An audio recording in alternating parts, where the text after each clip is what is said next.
Hey guys, so today we're going to do a quick composite to where we're going to make this our person or whoever you use. If you want to use a photo that you took or a photo that you found online, I think it might be easiest if you use one where the person is sort of facing in one direction. Obviously, you can apply this in a variety of ways. But what we're going to be doing is basically creating the illusion that this person is made out of glass and that they're sort of like, kind of dispersing and sort of shattering, as it were. It's going to be a neat little thing that's going to take a little less time than you might think. Anyways, I got this little cutout here. I once again used the layer mask and sort of added and subtracted and some of that. I probably could do a little more work on the head, but it's not a big deal. Anyways, because this side of the cutout is going to be sort of like dispersed. So anyways, I've got this converted to a smart object, and I'm going to go to File, New, and I'm going to make myself a sort of a canvas, like a blank canvas. And I'll make it, say, something like 6 by 9, well, 9 by 6, where it's a landscape orientation. You can make it, anything rectangular, just to give yourself some room on one side or the other.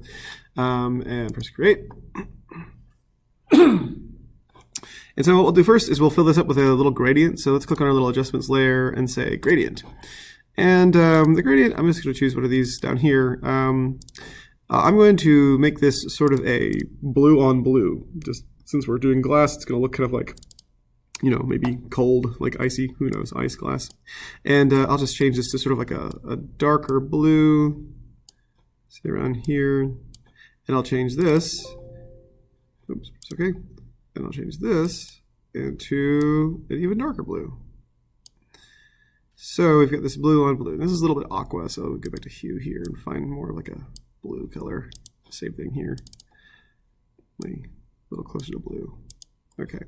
And press OK, and then I'm going to change this to radial. And I don't like how dark the edges are, how big this difference is. So my scale here, I'm going to pull my scale up until my scale, say like 200%, 250 or so, around there. Basically, it's going to make it a little bit lighter on the edges, but still have the little gradient effect.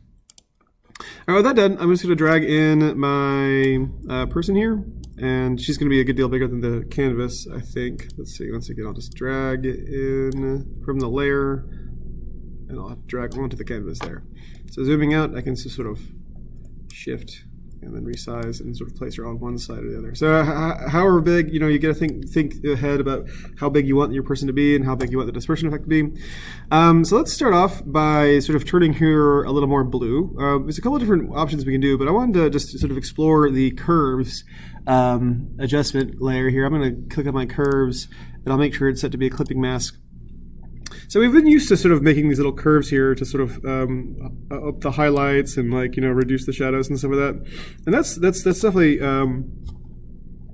that's definitely a thing we could do. But there's actually a way you could actually just kind of grab the endpoints here and just really grab the extreme parts of the highlights there and really kind of pull those up into more a sharper relief. So I'm gonna pull my highlights up a little bit. I'll tweak my shadows down some, and now I'll go to the reds here. I'm gonna go to my reds. Reds opposite is green. So if I pull the reds down, it's gonna turn green. But it's necessary to pull the reds down first. So when I pull the blues up, I can just kind of grab these and just sort of drag to the side here. And it starts to cool it off some. The same thing with the shadows. Right, so she's turning pretty blue, and then my greens, I'll pull those down, not quite as much as I pull down the reds, just to make it a little less green. So now she's pretty blue. Okay, and I'll just close this out, and I'll make another little adjustment layer with my hue and saturation, and I'll just take my saturation down a good deal. So she has this sort of like hazy blue effect. All right, so with that done, with my layer 1 selected here, I'll go to Filter, and I'll go to the Filter Gallery. So we're going to add a couple filters here. Let me just go ahead and get rid of this guy. Well, I'll change this. So the first filter that we're going to put on is Plastic Wrap. So as far as the highlight strength goes, I have it pretty high. Not as high as it'll go, but kind of close. The detail might depend on what you have, what kind of details you have. So you notice like her textured hat here is getting a lot of little crinkles and stuff, and for whatever reason this little gradient of shadow on her arm is kind of standing out some. So we might be able to sort of adjust that with the layer mask. But essentially we want to have a little detail here that's noticeable enough for us to sort of see, you know, like the sort of glassy appearance on the outside. And then we'll put a new one on, so a little new effect layer, and we'll put poster edges. So my edge thickness is going to be pretty low. I would say somewhere around 0 to 1. Right? And my edge intensity is going to be pretty low. And my posterization, though, is going to be pretty high. So that's going to be just giving it sort of a flattened look to it all. So we can kind of see what this looks like before and after. So we have this little kind of glassy effect now. On top of that, well, I'm going to actually, what I'll do is I'll actually reproduce this. I'm going to right click on this and I'm going to say convert to new object, smart object via copy. And by sort of dragging this up, all the other layers are going to become no longer clipping masks. I'm going to alt click on those little adjustments just to make sure those are clip masks. And I'm going to remove these smart filters, clear smart filters. And I'm actually going to right click on this. Actually, no, what I'll do is I will take my adjustment layer. I'm going to make black and white. And I'm going to see if I can't, once again, clip this down. The black and white kind of allows us to desaturate specific colors. So I'm going to really desaturate my reds. So her face, we don't have a whole lot of detail on her face, and I'm gonna pull my yellows down and make this slightly darker. My greens might go up some. Actually, I'll pull my yellows up too, just to kind of have that. So we have a little less detail here.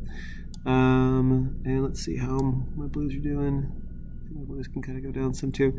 All right, so I have my reds set to 198, my yellows to 292, greens 185. I think I left my cyans alone. I put my blues down as far as they could go low. All right, with that done, let's go ahead and make a new adjustment layer and call it invert.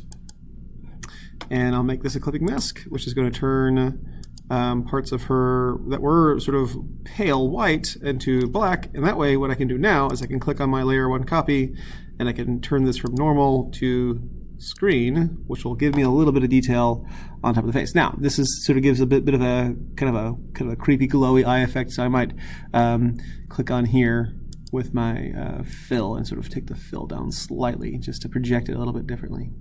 All right, so I mentioned before about smart filters and how you can actually add, we can put a little mask on our smart filters. So with the smart filter, the little mask of the smart filter, I'm going to get my little brush here. If there's any details that you don't like about your smart filter, like for instance this area of the arm, you can actually color on this and sort of like reduce the effect of it. So I'm going to kind of pull that down some. And so you can kind of see that kind of goes away a little bit. That's kind of nice. All right, so let's do this. What we'll do is I'm going to get my background and my gradient kind of to go away for a second. And I'm just going to go up here to the top and I'm just going to go Control-Alt-Shift-E, which is going to make everything into one sort of layer. And I'm going to go over here. I'm going to right click on it and say Convert to Smart Object. So now I've got all my changes that I made kind of combined onto one thing. And I'll just bring my gradient back. And I'm going to add a layer mask. Now, on your Dropbox, you should see a brush, a new brush set that is called the Shattered Glass brush set. So the Shattered Glass brush set has 20 different options, and so you can kind of pick and choose. But the thing about the Shattered Glass is that they're kind of like, shall we say, a little bit. They have a different sort of opacity to them than some do. So you want to make sure that whenever you're using this, you're going to be clicking a couple times. So just to kind of bring your attention to something right here, there's this one little brush settings thing. There's this brushes here that allows you, I want to say in the brush settings, you can actually change aspects of the brush itself while you're using it. For instance, over here, I like the fact that on the left-hand side of my brush, I've got very kind of clustered glass, but on the other side, I've got sort of dispersed glass. So what I can do is actually flip this brush around by grabbing this little kind of compass rose here and sort of pulling this around like so. And now the shattered side's on the sort of dispersed side's on one side and the dense side's on the other. But I might actually just kind of pull this up a little bit at an angle just to kind of give it more of a, okay. And you can always, you can also grab these little circular nodes here and make it a little more compact if you want. So I like this. This is a little more densely packed. I'm going to pull the size down just slightly.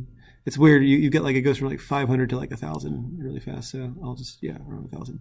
Now, like I said before, the this brush has a very kind of a set opacity. So you need to actually click a couple times for it to actually do anything kind of visible. So I'm going to click. I'm going to try to my very best to not move my brush while I click several times, just to try to break that up. So I'm just going to sort of break that up as best I can, again without making it seem like I've got too much of a repeated pattern. I don't want to have any ghostly patterns kind of like forming here.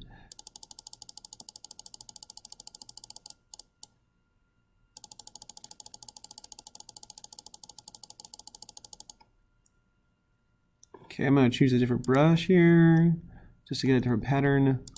And once again, we're just going to pull this down. Recall that you can adjust the size by using the square brackets, while you're using it. And I'm just trying to break this edge up as much as possible.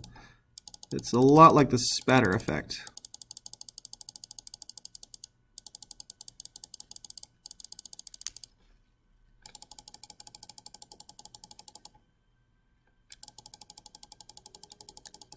Very little of the edge integrities we can possibly get. Just breaking this up and making sure we're not losing any of that, shutter glass effect. This is a bit of a mess over here, but that's okay. All right, so with that done, I'm going to make a new layer. I'm going to sort of slide it beneath the top there, and I'm going to have my brush set to white. And underneath it, I'm going to just tap in a couple of brush strokes with this. Once again, I'll shrink this down slightly, and I'm going to be alternating back and forth with my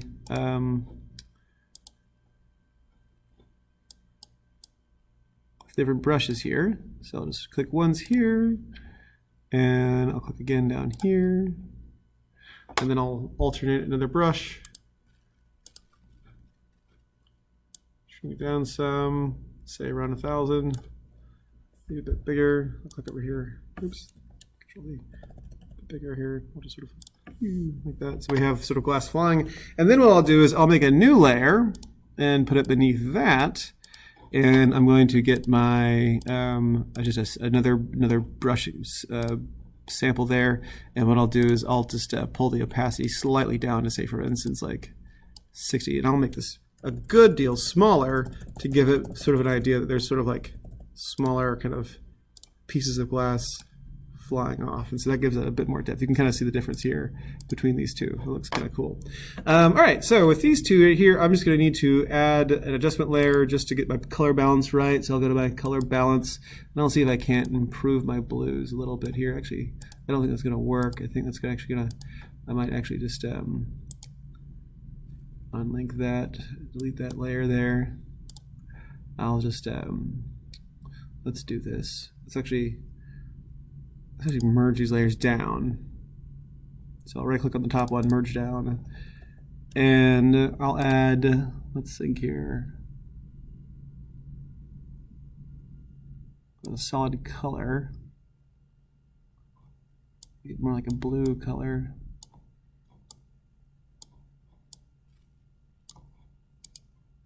And that'll be a clipping mask. And I'll make the fill a little lower. And once again, I'll just make sure this is more like a blue and less like a purple or indigo. And you can kind of adjust the fill to sort of match the sort of temperature of the drawing as opposed to, say, the actual hue. Okay, so we'll call this done. Like I said, this is just a fun little way of using the filter gallery along with some other things, using the brushes and stuff to make a neat little effect. All right, well, I can't wait to see you guys produce. Once again, use a photo you took or a photo you found online. See you.